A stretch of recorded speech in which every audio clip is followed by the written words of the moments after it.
Yeah. Praise the Lord. Ia le tua le nei fiafi. Hallelujah.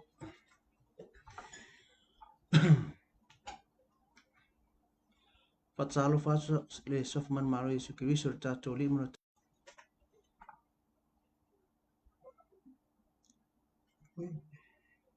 Ia. Le a fai o le fe me pe ta kau pe atu. Ia o le ta mo fai ono o le ta fa le tonu so ta inga. Ala te tonu le la a mato tato poklame o fa ponga ne o tato poklame o Yesu o fa malolonga. Au ina atu ia fiafi o asuna fua o la Israeli. Ila fiafi ne o la stofi limo o mati. Ia whaafitai le tua. Ai o le ata ita ina i tātou se talo a tātou tere i o upo le tua tātou. Whasi tātou talo angang pa ia mātou te wala au lia oe te whamatala ina ma whaalau tere ina wa whionga pa ia. Ia ngoto fo i loto e whapena ona. Whaanongolongo i ai, whaonga ai tangata whaatau waale li i. Ia maurungalo vi inga e awa lava tangata. Ia i titi pe lava o la Ioane whaatupuina lava Yesu Kibiso a o ia e tawawa ina le ai e whapena fo ilo mātou wala au i whapena ona ia te mātou te mā i whaateleina lava so vi inga ai awa lava ne ia te mātou ia whaamanuia tu se tasi whaalongolongo mai se avenga whaamamaina e oe pe ngausia e oe lo mātou tua se mai whaamano lo se mana onga fo i tali oe lo mātou te mā wa oe le yo rafa le tua whaamano lo oe le yo wa i rai o le tua au mai o oe lava le tua mātou te wha mo iai. Yeah, vi o Yesu. Amen, amen. Praise the Lord, fatalo fatu i lau sunga tai tai. Po lau sunga fatonu, lau sunga mai koreta. Ia vi le tua whaftai fo i mole. Mo upfa malosi ia male. Mal whaftai au mai le aso, male aso ia vi le tua. Fatalo fatu i lau sunga whaftua me no fo ialo. Fatalo fatu fo i sio mātou tama le lewa atu na umatu lan pokrame tu o le taulanga fiafi whaftai tama vi ia le tua le whangaina ia le ngata fo ilea o le wala awina ai oe ia lo fatu fo il tina ia mare no fo ialo i oro siona patalo fatu yu se tasi whapenana whangaina nei upenga te whailangi o le Global Kingdom TV ia e whapena ona whaasoa tuai le pokalame o le Yesu whaamalolonga ia nga ia tulunga le ola fo lo futu no ai vai telefone nei le sunga i te pot tama le fale ia pasta fi wa lesia ma hana se via wa lesi ia o mātou lau au ona nei o ta mai ava ia au ona mo oe ala il whaasoina upo le tua i le poklame o Yesu o le whaamalolonga amen o le e tātou te anga ia tupe tusi le aluka mta upo fitu alon fai upula e tolu se fulu male ma le fitu e o tolu suma le iwa le fia tartara noa le afia fine amen o le tala i le fafine anga sala po le fafine le sa ia uina le vai ia vai o Yesu ina ua afe le falo Simona po o le Simona le pela pe ona famtala ina tuspa ia amen o ina la le na tupu ai le event le pe na tupu ai le mea lea na ruato i fine po le tinale ta ua tina anga sala ale la faita wina ina ia mfai ona fa ma tato mala le iai o tala masani le stala fo amen tato feola i fa to no tuspa ia le stala fa popo ina na nafi po tala to nafi po la to sanga o tala nei tato feola ma ia o tato faita tuspa ia tato fa lo longo ia o tato wa on sa e o ma termine ai fo al fa so ale atua amen no ingala auto tala no atu le tala le fini a sala le na uina le vai pe na ulo ai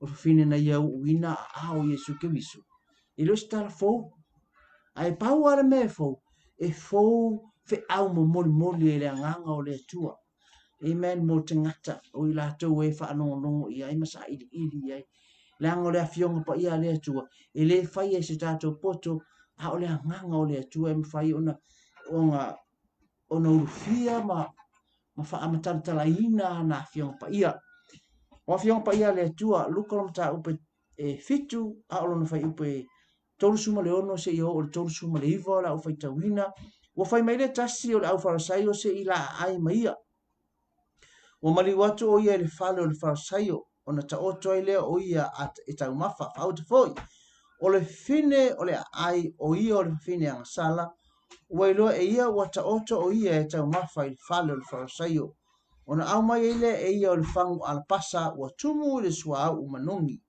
ua tu foi o ia i tua o vai o na vai ua tangi ma faasina ifo e ia loi mata i ona vai ua so loi ai i lona lava la ulu ua songi foi o ia i ona vai ma faauina le sua au manongi ua iloa le farisaio na fai atu lea o ia ia te ia ona faape ifo ai lea o ia i lona loto a se profeta lenei po ua iloa e ia lenei fafine ma lana mio ua ia pai atu ia te ia a wā o le fine anga sala ia amen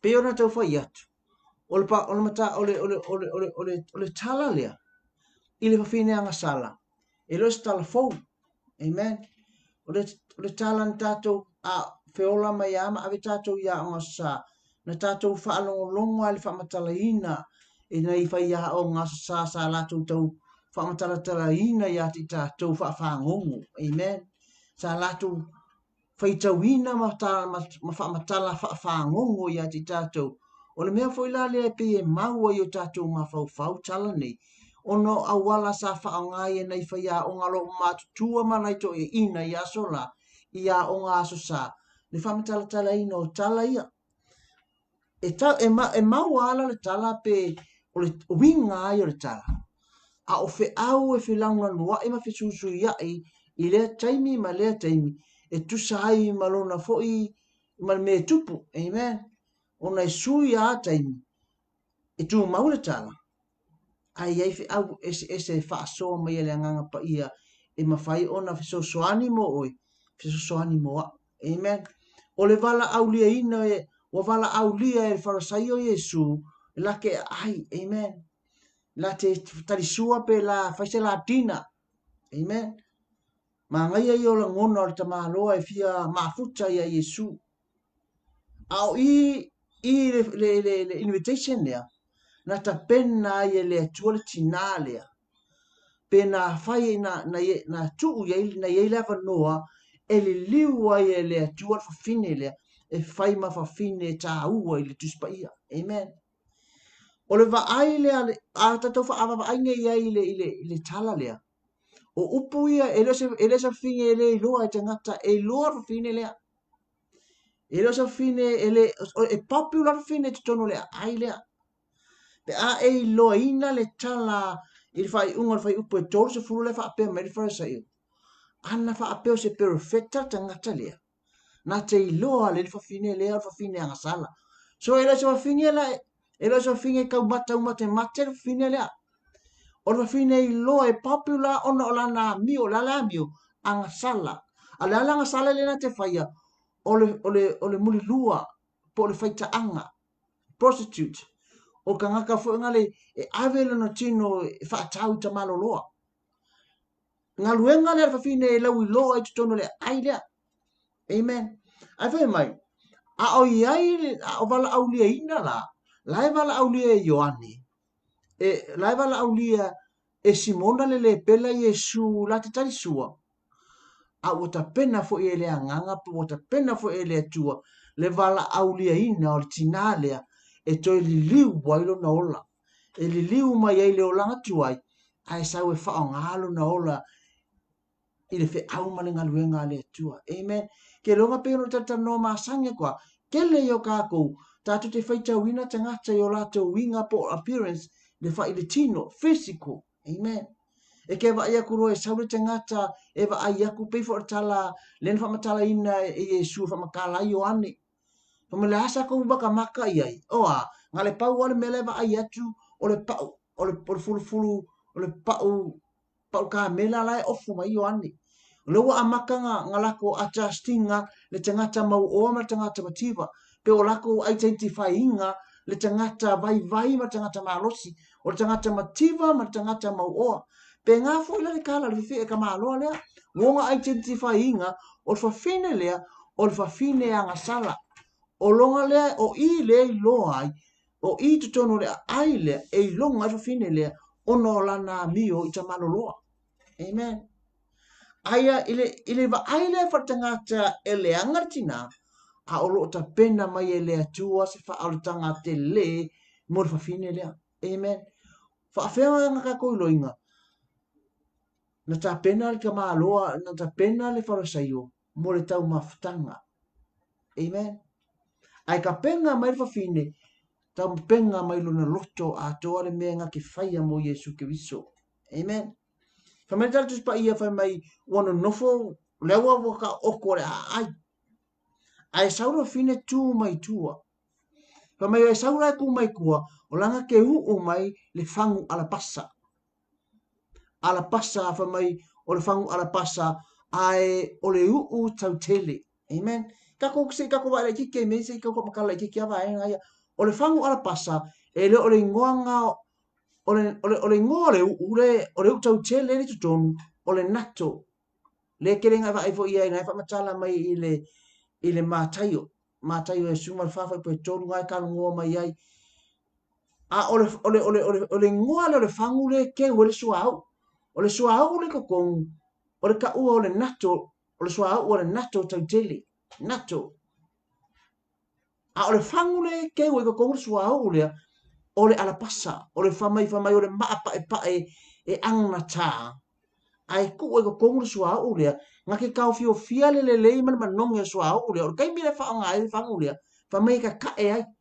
E whai ngō fia ngai lo le whangu lea, le tino le whangu lea, fōlingo le whangu lea, pe a ewa ai le mereka o le mapo, e teringa whaonga e lunga o kaunta kangaka tangata mau oa ma tangata e tere lato tupe, lato te whaonga e fōla i lunga o lako kaunta o lako le temi nei, waka kere le mapo i Samoa.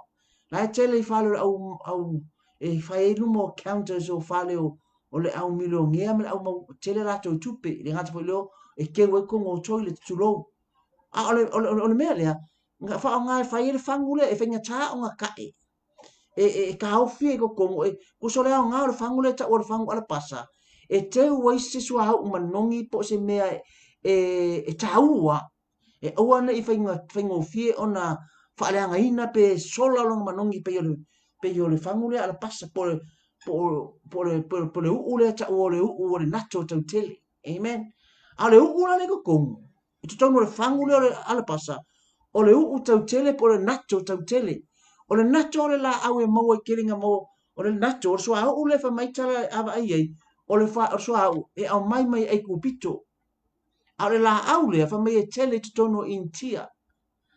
Lea la au mai e le la au lea o ngā whai e leo o le uu lea. O le uu fo i lea wha pēr na to e uu ai a le hao Yesu i te mina na maliu e pēr tanu mia ai o ia.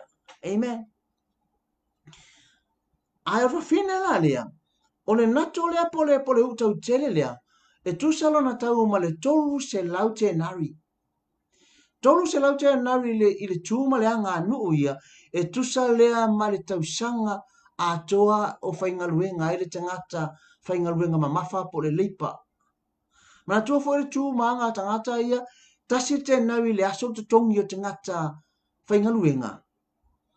Ai tolu se lau mon tupu aso le tausanga, ai le mantua fo ia le ngā lue sa sapati. Amen. E le ngā lue i sara i se yuta i sara elu i se a sapaki. Luinga la afa pe lima pe ono, e kalkorse lau le afa inga, le afa inga o tausanga, o aso le tausanga i e whainga luenga le tangata. So o le tutongi la ngā, o le tau le whangu le whama e whatusitu sa ina, i le totongi i le tausanga ato o tangata whainga luenga leipa. Amen. Lea la a lea a kangaka lea, o tangata whamai o le whawhine anga sala, po le whawhine talitane. Fine nei. Amen. Lea keu longa, keu ia, lea ngofo ma le whangu lea, o le whangu e silinga ka ua. Whamai interpretation e kangaka, whamai o le whanu lea whaima whaa, e wha manongi e ritina, ai attract mai ka malaloa. But e ele se senga, o ngā le whangu lea, o se mea siri na tāua, e lika ka ea whanu. Amen. E lika ka ea whinga le whangu lea mua. To ata ta ele whanu lea, ina ua halu e fai le taulanga le ia Yesu. Amen. Le lawa ngofo fafini. Le ua ngofo le Yesu ke wiso. Ai lua kuru fafini le ma fangu sili ona tau ke lo oi. Ke le yo menga ko ke ua. Te le yo me tau le ka ko ke ngofo maka ko. Amen. Te le yo mea o ta leni manga va ale le ke ngofo ma oi. Man ha ole tu e whaanga ala ki kang ka fiofi. So wo or ke mi ka ai e whaanga oi. Amen. Na ke ngofo ma oe se mea lofa lo se mea lofa ka ua awa e ka fiofia. Amen. La ia se mea lofa le tua ia te oi. Ala we ka ngā hold on. Ka fiofia ina. Ala ke mea ka e o nga ilo le la ia le matango fio le mea ka fia. O le ke mea ke kala inga i le mea lofa ngā le kua ia te oi. Ke lo oi ko kere tangata e fia song song ia ima fia fa alongo longo ia ima mo mo o ia. Amen. La fa mai ke minga ka e ai sala laulu manongi o le fangu lea. Fa mai na so o te tono le fa penga ma le mea lo fanga lea kuanga ia o ia ai le o mawhaina whaanga ina. It's a treasure. O se mea ka ua. La ia le mea lo fa lea tua. Ke le ka ko e mea lo fa ta ua lea tua. Ai le o mawhaina ka ko ka ea. La ka ka fio fia e ko kongo le fa o le maa ngai o le fangu. E maa ngai o le fangu e las le fangu ma le leilonga. Le lau e ka fio fia e le fangu le ilo manatu. Ai ke leilo ele le fangu le taua. Amen. Ele le fangu le taua o le mea le kongo le fangu e ka ua. Amen. O le sua o nato le kongo e sili a konga ka ua. So o le kaimi ala ka ele ki le fangu ala pasa lea ko a fa alongo ina e te ngata le manongi e fa penga uma se mea lofa ngai ate oi. O le kaimi ki kango explore e pe fa lau tele ai o nga e loa lola ia. E o le vang fia song o le vang fia long o le vang fia vai o le vang fia maka kanga kai ki oi. Amen. Le ala la kuma le finge le wala ngona ina le finge nga fa nga i le i le lalo lang a wo mo moli ma finge e mai e fa nga le ngata le ia Yesu ke wiso. Amen. E foi ta le ngia ka fa nga se. Amen. Ke le foi me alo fa le tua nga fa nga ai o ma fa nga ia ala e se le America ke o fa nga ai. Amen. Ala e no fo ata mama ma fo po a fese ke mi ke ka e nga me alofa. Amen. Na ke alofa nga i fia o ka fia tanga ta pe fa ai mai ngai o tanga ka le lava mai o tato MC ne te sanga le ka ko pokolame o ai so e look forward kanga ka ya oi. Amen. Ai anga fa pe la kangolo le au mai le ka lengi nga po o le me alofa nga le tu e fa nga ai o so leo fa mai le a e pese ele leilo leo mo vi inga le tua. Amen. O me alo fanga le kau mia sa e le ke fa nga a le ke me ke au mai e mo le fa mai ina o ta tae le fang fa mai nga la ko fa alongo ina le manongi ko kongo le fale. Amen. Ngai fo ile fa ki o i ka fa mai anga ave le fango fa ka ma ave ko fa mai ma ki ai le lo ele ai e lo winga le so se mea ka koke whaia, e iei fo ia matala, e iei lu i tau, e iei matangi, me ka o matangi vale. Mantua fo le tala, le kala Yesu nga whaakusa ia Ioane angafi. Fa mai o le ua e luluina e matangi. La tala no le u fo ngale le la au le u a le kumakangi ngale whaapea. Amen. E angi me lisipiko alfa apea, angi me lisipiko alfa apea. A ole mele tu puele ngau. Ele mawhainga masei, ele mawhainga ngau le u. E whapena hama fo ia kako, amen. Kele a kako whai kuse mea, le whainga mai o tala, whai mai kala, o kwa i lulu inga kako, a ke loi, a mausa liro kako wha moe le tua. O le hale kele o kala e whai mai peong kala fui ala wali, anga whai sifa fine wha mai. Anga i loa i, anga spero fitanga ke o le finga sala. Se vai. Lai mama lama o finge o le olanga tuai le va ai tangata kele foi kangaka. A e kua kule upo le atua e whaanga ina lo tangata tuai e wha matalai oi. Amen. Kele ngalako whaanga ina o tatu tangata tuai le kangaka lale. Ka se o langa le anga ina aso. Amen. Ese le ula vale, ese le malo vale. O koi ngā vale uma pe whamai e pe tenen tala noa i sio mātu tamaa. O koi ngā vale uma e maua ia ki oe pe awha matalangi te ngata ia. Mika vale malo vale, o so vale ko inga mea uma e fa matala i oi a le wa mai ka ko ke fa nga ta to le tua amen a fa nga ka ko le ku a o kala i e fai mai e mata tia tala ia e se a le ngo laro langi ia e va ai kua amen o lo tua nai e va ai e la ko a o le tua e va ai le tua i lo lu mana amen me fu ilanga a o fai le nga luenga mana ia po singa luenga sili ona ta u artinalia nga fai ka winga o ie luna tua na e le farisaio amen nga fai ka winga e farisaio e tinalia ole finga nga sala la tala no e le fi i le tua na e tinalia ai le loa ai va ngai lai lalo i fu la fa ko fa makala ko Yesu le tangata fou le amen langa yele me alo fa e fo le promise le ku nga fai tinalia ina wo uma na fai la na ngaluenga amen fa mai le tala Yesu ke viso fa mai o le me ave ai le tala le lei e ave ai fo i mali malo i ngoa amen ia vi ele to e maka ukia ia o le mata utia na tanga tale e ta pena mai le mele lei ai fai ko inga e o ai so o Yesu e o ai so o Yesu sa langa le fa la bela le ko siaki ko ale te kangi me ke fongi la vai ngai e o ai so o Yesu ale e o fa ai yuta na fai la ko kala e o fo ia le kama lo le nga inviting a Yesu la ke fai tina nga fai la kala le fa finge le amen ai ke lo oto ai o Yesu fa mai watangi o ia ai fa tulu pe fa sina ifo ona loi mata ia a o Yesu ke viso ai apa ifo lo na la wao ai so loi ai vai amen ko le maka ukia o loi mata e le se me ka ngofie o me ta ngata ai pau fo ia pe on ta fo mata la tu po le aso lua ia o loi mata e le mafai ona fa mata la ine se tangata loi mata ke tangi ai ma to ulu mai o fofonga na o le atua na te sila fia ina ngai ele pese ngai masangi mai na o le atua na te sila filate na te mafai ona fa mata la ina o loi mata ai fa ngai fa finge le nuti ma fua me le loto wa nuti mo moia ua sala mo ato o le aka o kaka e o le whanu o le aka o le loto ua nuti mo moia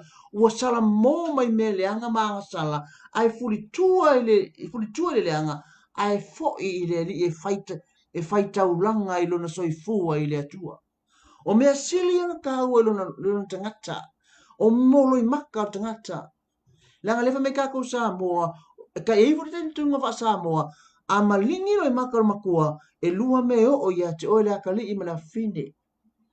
A tangi le tina po le tama ono le ti ngā po le ika ia ke oe wha akalikali o malaya. Amen. Ai a tangi le ki ngā onga le fia ia ke oe so wha akalikali o manuia. E wha makala e Samoa loi mata le tina po le tama le ngata o loi mata o le malaya ma loi mata o le manuia. E wha pe ngā fo i la le tala lea. Amen. A o malingi no i makar ki ngā al tina lea anga sala ta ua tina anga sala le tusi lea ma whaasi singa i a o Yesu ke viso amen o le vai from the top o longo o fonga mo na au amen le ngata ua whaasi sina i fona lo fonga i lalo i a ao Yesu ai au mai mo na au o lona lau au, o lona lea wha amaulunganga, o lona tuatina, o lona au, o lona mamalu. Amen. O le ao le tina, o lona mamalu lea. Ngai ftala noa mai ele tusia, a whata oto polo tusia whai launga. Amen. E taha ua le lau au le tina, o lona lea mitanga. Me fai ngā kakuwa i ke inge matina, oka whaingo skaili la koe la tau ese a, leanga o la kou lea mikanga, e wha maurulunga o la tau wau, ake lo oe, mai mea maurulunga ia, ngā kuu mai alfa fine lea, kuu i lalo vai o Yesu ke miso. Amen. O mea maurulunga ia te, o mea whasirisiri ia te, o mea whasirisiri ia te au, tala tuspa ia, e kuu i lalo vai o tatu o li i whaola. Amen. E lalo vai o Yesu Kristo. Wa mea ngai sili ke wa me sili ke kango e ku lalo vai Yesu Kristo se sawi Yesu e fa mangia ia te oe. Amen. Fa mai ole o ngalo i fofonga o me te tama anga ta. O le upunga le kene fa ta sa moa. Le ngata e te ta ai anga ta.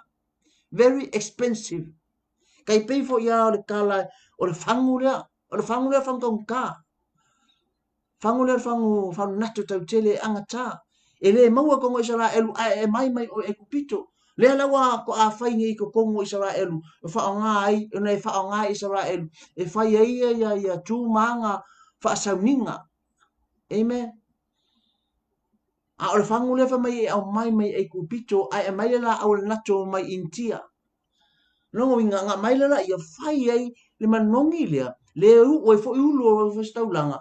E ku whakasi maisi la au manongi. Le alainga, le whai ai le u lea e u ai le o staulanga le whai mai. Pe o sua au e lingi ifo le ulu, e tafe ifo, se i o ailanga awa o e le kolo ona ofu.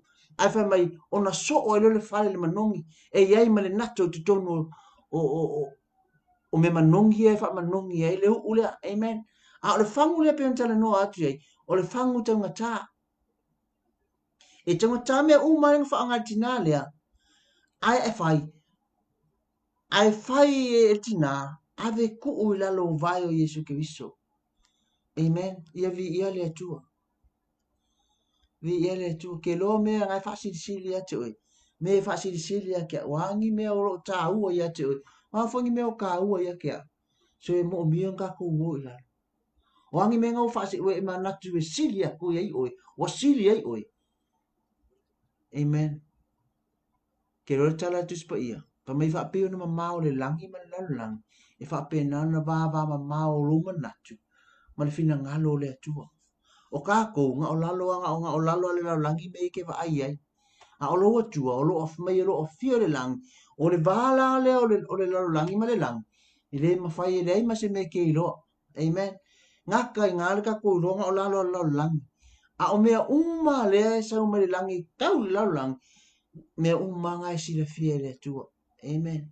So mea la ia wha maulunga e o tato manatu. A mea ngai wha maulunga e o kako makumkaunga ka e o kako mawhainga taia tato. Kaki wha fia silia i ma tato manatu i fo i mea kaunga ka e o kako mau. E i lalo a hao tato ali i wha. Amen. Le ango mea ia. O mea le atua. Amen. O mea umale ia kako. O mea le atua. Fa mai ta vita.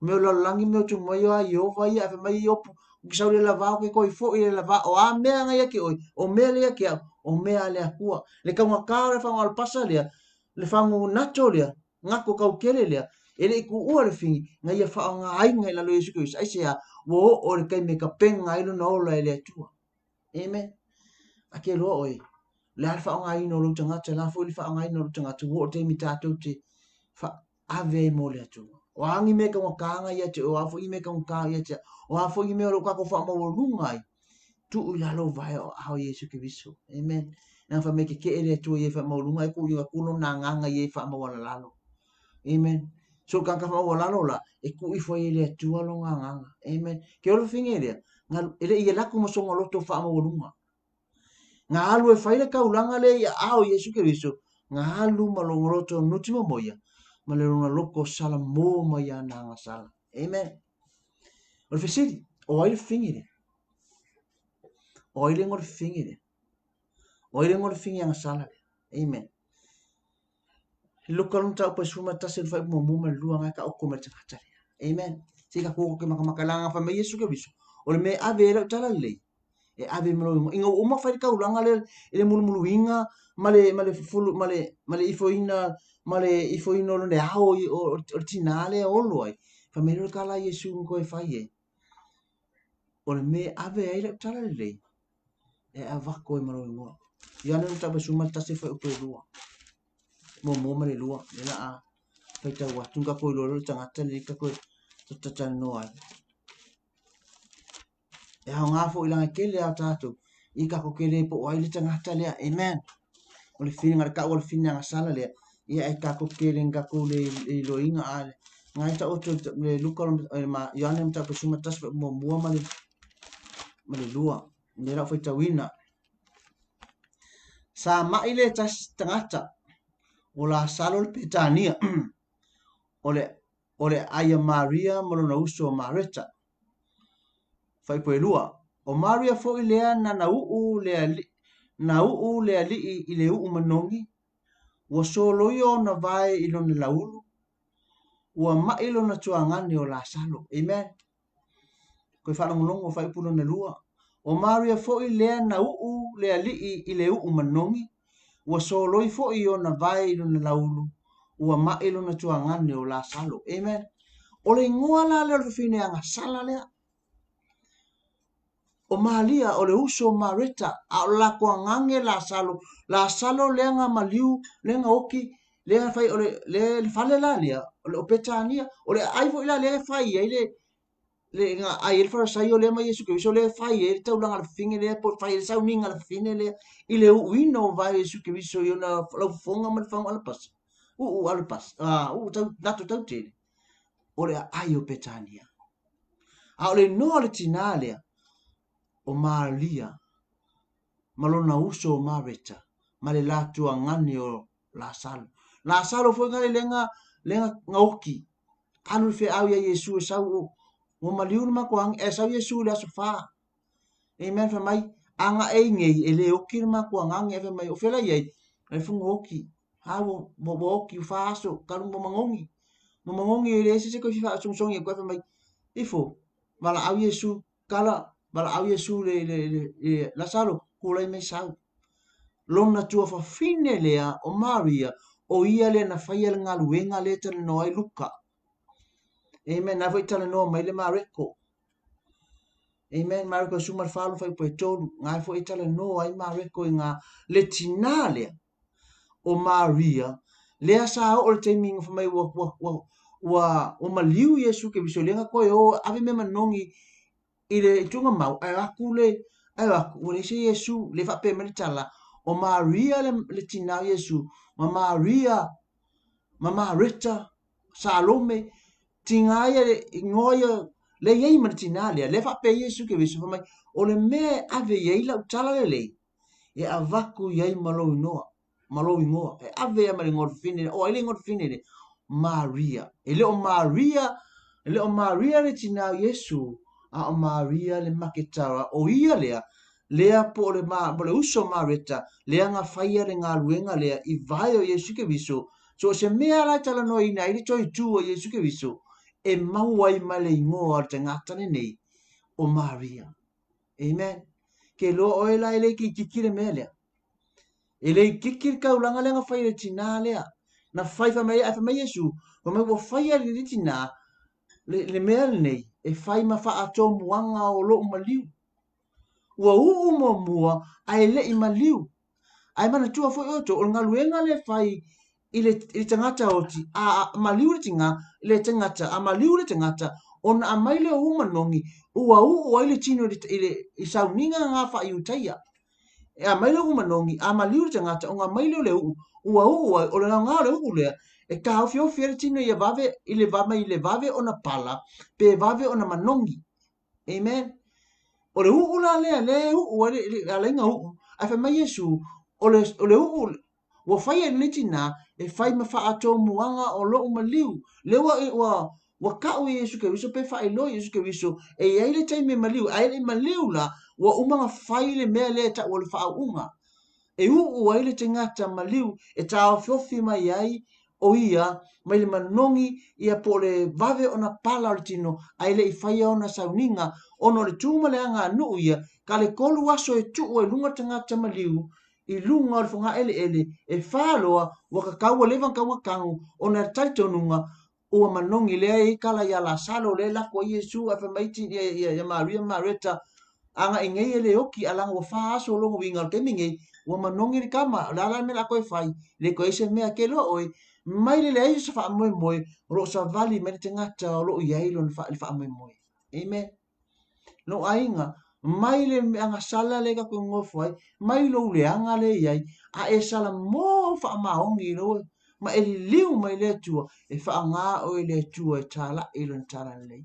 Whamere kala Yesu Kiriso, o le me ave ai lau tala lei e ave ai fo i malo i moa. Amen. A o oe le tingata whaatua tua ma taritonu i le tua, a ka penga o le kua i whaanga o le tua e whai ma ave whi au o lon tala lei. E le whape ngā o le lauma. Amen. E iai ngā ruenga pingo whai atu. Ke le o tatu tālingi, te le tatu wanga wa. Ke le fo i mea alofa o wha mea alofa i nei tatu. A le kau ka whio fia, a le kai mea ka ka e le whangu arapasa, ko a manongi lo le nato tau tele le tutonu. Ke le o kako, ngā ka whio finga, ongol ma natu male nai o le whangu. Ai le oiloa, o le mea le kokongol whangu, e sili atu ni tā uanga i lo le whangu. Amen. Aka ko ka ea lola le afang arpasa ona sus manongi lola i oli I fafore nu tau tele o ngai ke lo ai le taua ma le to sina tangata amen a fa nga lo e le tu fa nga o le tu I le taleni ma le nga va ma mea uma lo fa pena ona fa mea lo fa le tu ia te oi ai ave mo le ke lo oi o le tinale fa meritala Yesu Kristo o me ave le tala le e va ko mo lo ai ke ro o te mi e fa nga ai nai oi ma wa lunga le vi inga o le tu amen fa mai o me o fa ma nga ba vi ya ku le ko a fa yo o te ngata e yangi ka lengi ke fa nga ai nai le mo le tu fa mai tala e si e vi I ai le tu o ye se vi inga o le tu ai lu te ngata mo lo te ngata amen o la se fa nga ai na la fo i ka ko le nga ku nga e ma fa ye le ku nga le liu li liu o ka kuleanga e fai ma mea matango fia ma mea manongi. O le afo ila ingo sio o kongo si o mangale ke ngofu ai matatou feolai. A kangole tua filua. Amen. E whainga kahanga ilo e tangata. Amen. Leanga o tangata ia lako ki baba aivafo. A o loa tua e sila le loto. I e whapena arfe au mo oile ne fiafi. Amen.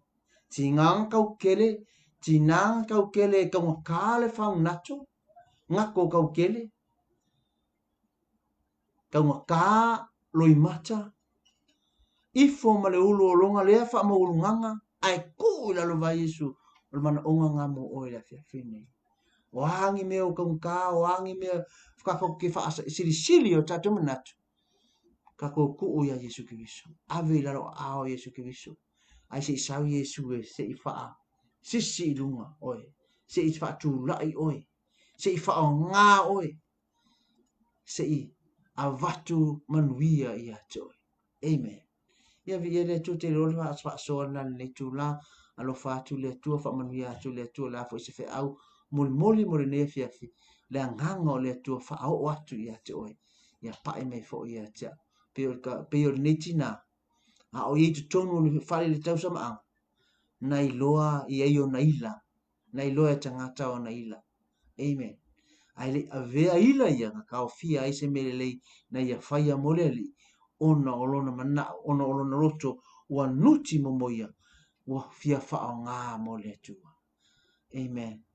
Ia vi ia le atua, alofa tele atu, whamanui atu.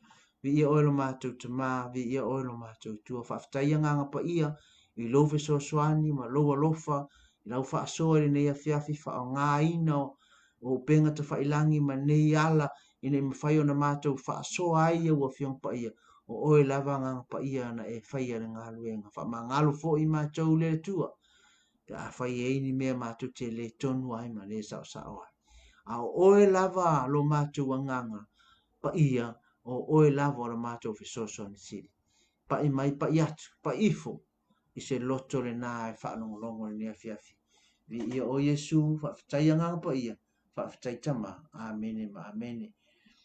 Ia, alo whaatu, pa I atu, anga le atu le nea fiafi, ia pokalai mawhawhanga toyo, o tutoyo ne yaso, ono Yesu Kiriso, amene ma amene, to God be the glory, forever and ever.